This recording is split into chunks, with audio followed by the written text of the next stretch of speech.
નમસ્કાર મિત્રો, ગુજરાતમાં ચોમાસું હવે તેના સૌથી સક્રિય તબક્કામાં પહોંચી ગયું છે।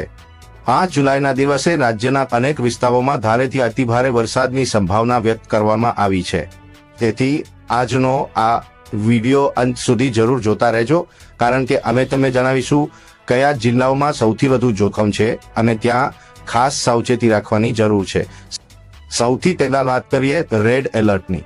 દક્ષિણ ગુજરાતના સુરત, નવસારી, વલસાડ અને ડાંગ જિલ્લામાં ભારેથી અતિભારે વરસાદની શક્યતા છે।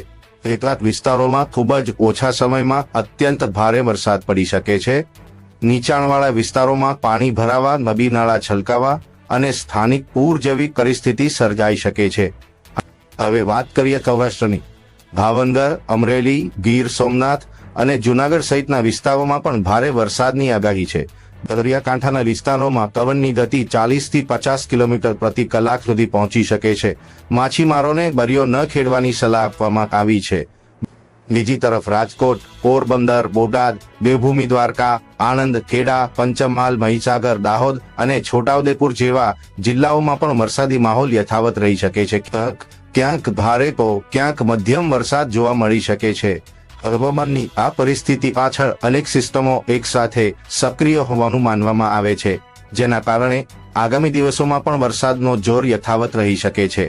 જો તમે રેડ અથવા ઓરેન્જ એલર્ટ વાળા વિસ્તારમાં રહેતા હો તો બિનજરૂરી મુસાફરી ટાળો। નદી, ડેમ અથવા પાણી ભરાયેલા રસ્તાઓ પાસે જવાનું ટાળો।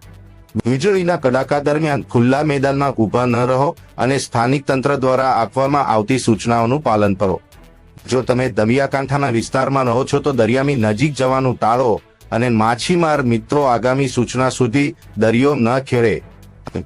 અમે સમગ્ર દિવસ દરમિયાન વરસાદની દરેક મહત્વપૂર્ણ અપડેટ તમારા સુધી પહોંચાડતા રહીશું। જો આ વિડીયો ઉપયોગી લાગ્યો હોય તો તેને તમારા પરિવાર અને મિત્રો સાથે જરૂર શેર કરો, જેથી વધુમાં વધુ લોકો સમયસર સાવચેત રહી શકે। આભાર। સુરક્ષિત રહો, સતર્ક રહો અને વરસાદ સંબંધિત તમામ મહત્વપૂર્ણ અપડેટ માટે અમારી સાથે જોડાયેલા રહો।